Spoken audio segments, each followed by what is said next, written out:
Imagine yourself coloring a coloring book. Would you prefer coloring according to the original picture with defined color, or would you rather coloring according to your preference? Well, for those who prefer having instruction or guideline while writing, you'll be disappointed because today we'll learn more about free-form poems.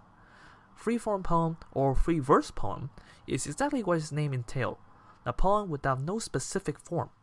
It doesn't have any limitation regarding the number of lines, stanzas, rhymes, rhythm, or meter. The free verse poem originated from France and was named after a movement called vers libre. Later, it became popular in English poetry, in which Walt Whitman stands out as the father of free verse poems. Free verse is mostly used in modern poetry, where it's a way of distancing from traditional structure and schemes. But the word free doesn't mean that it doesn't have any structure at all. The way you connect and organize your words, phrase, and sounds has a big impact on the meaning and interpretation of the poem. Maybe it sounds easy to write a poem that doesn't have any specific form, but sometimes it's hard to start writing and decide what you want your poem to look like and feel like. But it also has an advantage. You can write based on your style of writing that will give you a personal meaning to the poem. It's a way of expressing yourself in a full sense of the word. You're the one who decide how many lines would the poem have, how long would it be, how would you rhyme and where, etc. Your free verse poem can be more casual tone following your informal language. This type of poem can be good for you while wanting to express your emotions, describe a certain situation or a person without bothering with the structure. You can write under the storm or emotion you have and create something powerful and meaningful to you, but also for your audience. So, let's see how you can write with a free verse poem. First, you need to choose the topic you want to write about.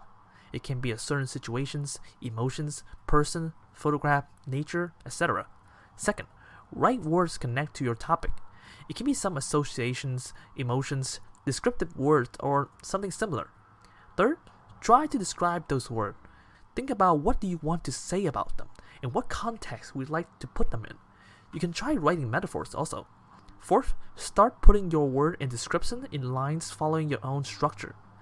Fifth, read your poem out loud and see if you emphasize the word or phrases you wanted. Pay attention to the lines and breaks between them, stanzas, rhythm, and whatever you think is important to you. At last, read your poem again to yourself or someone close to you. I hope this was useful to you. If you still don't know how your free verse poem should look like, search for some of the authors who are expert in this field, such as Walt Whitman, Ezra Pound, T.S. Eliot, or someone whose poem you like. Congratulations for completing this short lesson, which gave a brief reviews of free form poems. If you'd like to learn more about poetry, or if you're interested in accessing additional resources in the 3Ps program, please visit the resource library on the Act It Out MOOC.